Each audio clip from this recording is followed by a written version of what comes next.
Yo, what's going on, guys? Tony here, coming at you with a little bit of a different video now. I've made guides in the past for Kensei, and I actually created a reworked Kensei guide about a week or so after his rework came out in Season 5.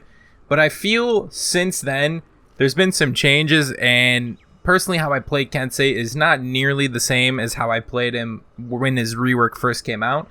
So I figured I would make an updated guide, kind of not really to go into his moveset in depth, but just kind of say some situational things that kind of I've done myself, and that work much better for me now that we've actually, had a lot more time to play with the character. So, I mean, this guide is going to consist of Nature's Wrath and only Nature's Wrath because it's the best move. But on the real, I had a combo on my guide that I think required a successful Nature's Wrath to start it, and I was like, ooh, that's probably not that great because that attack goes through maybe 2% of the time. So some general things, just some like poke moves or whatever with Kensei. His zone still very good. A lot of the times too, if you throw your zone through, people get a little bit too eager and they try to maybe guard break you or throw out an attack. So sometimes even just let the final hit come through, because some people get a little bit caught off guard from that, because it is still a strong move. Now, a lot of people also ask about Pommel Strike, which is only able to be done on the first heavy, and you have to hit the guard break button during the startup animation, as you see right there.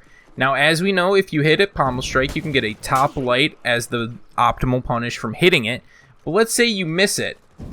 What do you actually do? What happens if your opponent dodges you or ends up, you just maybe do a different input wrong and they're able to just sidestep your Pommel Strike? Now, you have a couple of options. You can risk throwing the light and then getting parried, or you could potentially do something different. Now, some other ones that I like to do are throwing out just a top heavy. Just throw a top heavy right there. A lot of people might think you're going to actually throw the top light, and that instinctively makes them try to parry the attack a little bit quicker, and because your heavy's already coming out, you'll be quicker than them, and sometimes they won't be able to feint it quick enough. Or if you think they're going to react to that heavy, you can always soft feint into a light in a certain direction. The third option, which is also a pretty decent one, is you do this and then you can dash feint into a GB. Now, if you guys don't know, his first top heavy has dash properties, so you can dash to the side, forward, or to the right, as you can see right here. I guess you could technically dash backwards if you wanted to. That's not really going to do anything for you. So you can go into moves like the Helm Splitter right from the top heavy startup. Now, on the second top heavy, you can GB normally just off a soft feint. So if you ever decide to do a heavy feint on the first top heavy, you got to just make sure that you're dashing through. So that is pretty much just something I wanted to say with that. Now, all of your initiations are going to come either off of parries or just trying to attempt to start some sort of combo chain with your top heavy startup. Now, for parries, there are a few things that I like to do for whether it's a heavy or a light parry. I'll go into the make the bot throw a couple attacks on me just so I can show what I like to do personally, and then I'll catch up with you. Alright, so I programmed the bot to throw heavy attacks, and as you can see, I'm parrying him right here. So you have a couple options when you're doing a parry. You can either choose a top light, which is going to do your most damage. That's going to do 20 damage. You don't want to do the side lights because, as you see, they only do 12 damage, and that is almost half as much damage. Or you can actually go into a Helm Splitter. It does 17 damage, less than the 20, but you can immediately go into your Unblockable from this. Because it's just how the Helm Splitter works. It starts as like you can chain into it. It's the similar thing for the Swift Strike can go right into it. Those are two of Kensei moves that can be immediately chained into the Unblockable. So this is something that I would actually recommend doing, especially if you find yourself kind of having difficulties opening up your opponent, because while you can still go into your mix-up from doing the top light, you can still go into the other top heavy feints or whatever. You still have less of a threat because that Unblockable option is not there. And I myself used to just do the top light, but I found that going straight into the Unblockable has been way more successful, so I would recommend doing that. Now, as for light parries, you're always going to want to do a side heavy. What side you do, it doesn't particularly matter. Just not a top heavy, because it's not quick enough to actually register as a successful attack. The startup time is just way too short, or way too long, I should say, and you're not able to finish the attack off before they're able to recover. So anytime you get a light parry, make sure you do a side heavy right here, and as you can see, 40 damage is nothing to bat an eye about. It does quite a lot of damage, and from that you can also chain then into some more combos after it, because it is going to act as your first heavy. So we're not going directly into the unblockable, but we can create some other mix-ups and try to get into the unblockable from there. The next thing I'd like to talk about is the deflect that Kensei has. So he has this superior block, I should say, on his attacks, to where if you dash in the direction of attack, you bounce off of it and you can perform actions. Now, I haven't really found out to have anything confirmed off of the side. I haven't experimented with it as much, tried to play around with it. I'm sure you can probably get something confirmed, like off of a heavy attack you get this, and off a light attack you might be able to do something different. But it's an interesting thing to do if you're trying to dodge out of the way, and maybe you're just so you don't get hit by the light. So that's always really nice. But the top one is going to be your best option. If you dash top, you actually will be able to get a guard break confirmed. It's really, really nice to use. And especially if you're, maybe up against a wall. And for a character like Warden, who has a crushing counter, you can parry bait a top, and maybe they go for the crushing counter. And once that actually happens, all you can do is just bash forward.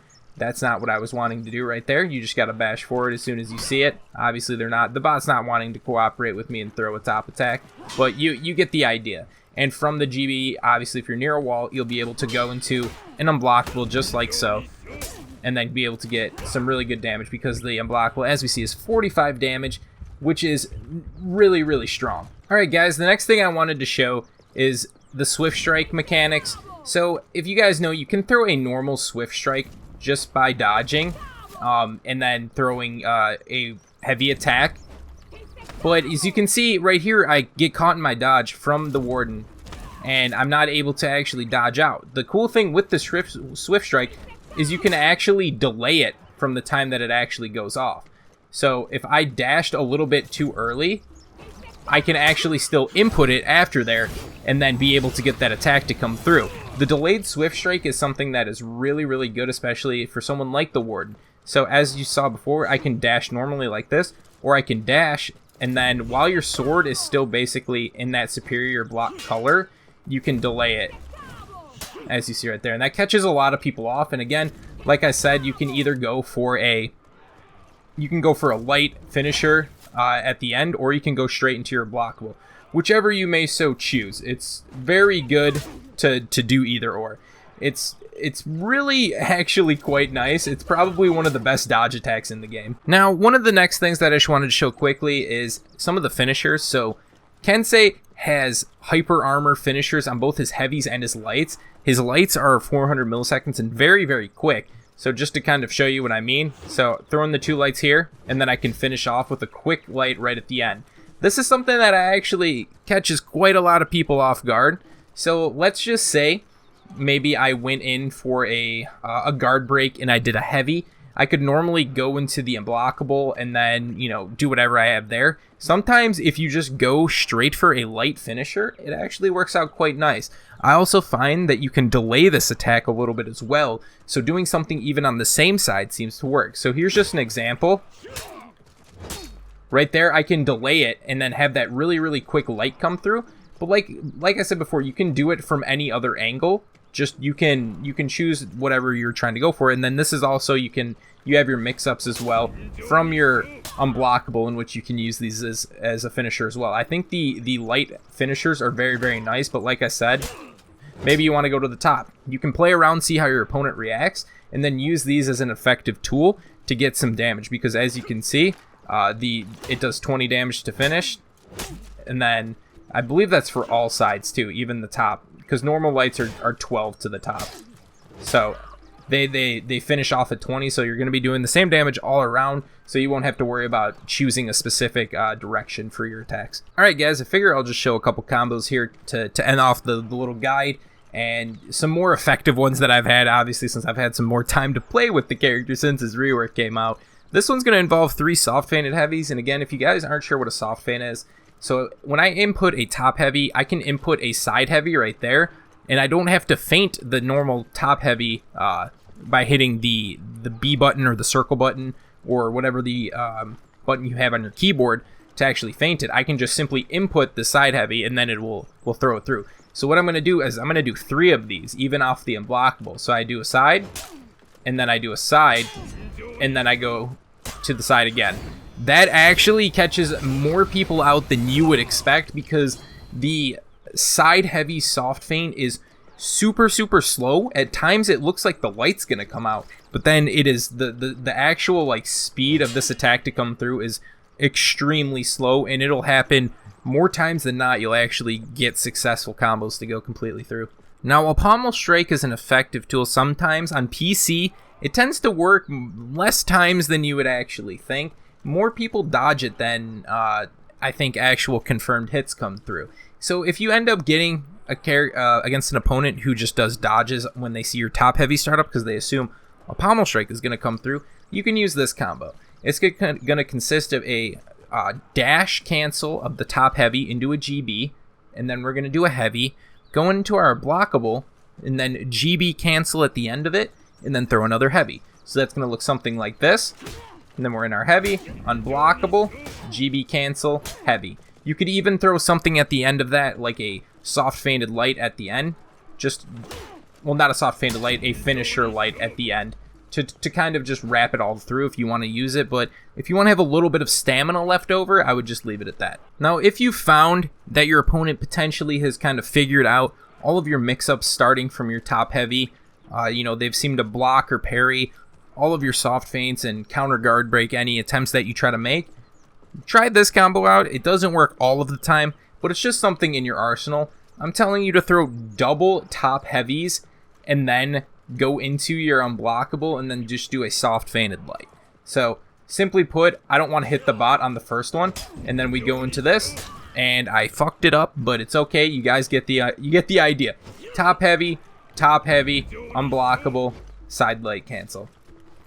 This will catch some people out. The first one might not hit if they dodge, but then when they throw the second one through, a lot of people will try to GB, and since you're already in your attack startup, they'll often whiff off and you'll get that confirmed hit from the heavy because they're going to be in recovery frames. And this actually has worked out quite a few times for me, especially against people who I feel they always end up blocking me. Like this bot Warden, I just can't seem to get my right soft feints in. I wonder why. But for opponents like that, I would recommend using this. Now, generally speaking, a lot of people ask me what are the best combos and stuff to do for Kensei, and it's really hard because each game is going to be different.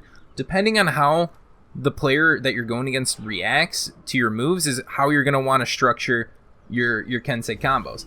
If I'm going in, and let's say on my unblockable, let's just say I do my unblockable, and they always counter guard break me or something, I'm not going to do the feinted guard break at the end. I'm instead going to try to go for a throwing the unblockable all the way through, or I'm going to try to soft feint lights or heavies. And it's just the same way with that. If they find that, they keep dodging at the end of the unblockable, you're going to be able to get that guard breakthrough. Honestly, don't try to go super crazy in the first round. Just really feel out your opponent, kind of see how they react. Feint some top heavies just to see how they're going to react. See if they stand still, if they dodge, then you can kind of end up going, okay, they dodged, I'm going to dash forward and then guard break them. You just need to try to be able to read your opponent and try to adapt to their playstyle and make it easier for them. But I do have one last combo, and it's probably the most advanced combo Kensei has. I'm just gonna have to show it for you guys. I can't exactly say it because it's too many inputs in one. It looks something like this. It's really difficult, and probably only the most masterful Kenseis can pull it off. And it consists of hitting 4 Nature's Wraths in a row. It's only a thing of legends. There's only actually been one Kensei in the world I've heard to have pulled it off. That's just a completely random number. I'm just making that up. But if I just had to say one thing for you guys, probably don't use Nature's Wrath. It's become a meme in my like channel to say it's viable. But if I had to think of that's probably the worst move in the entire game. Like, no joke. I mean, we meme about it and say it's funny when it hits, but that's because its success rate is literally so low. So of Kensei's moveset, I would say use pretty much everything except that, and you'll be good. So I hope this updated guide has kind of helped you guys out a little bit, and it's made it a little bit easier because I know my guide is a little bit outdated by a few months, and hopefully this one is more caught up to the current meta. Hopefully you guys will pick up Kensei and be able to smash some of the characters coming up in Marching Fire. Thank you guys for all the support. Have a good one. As always, my name's Tony. Peace.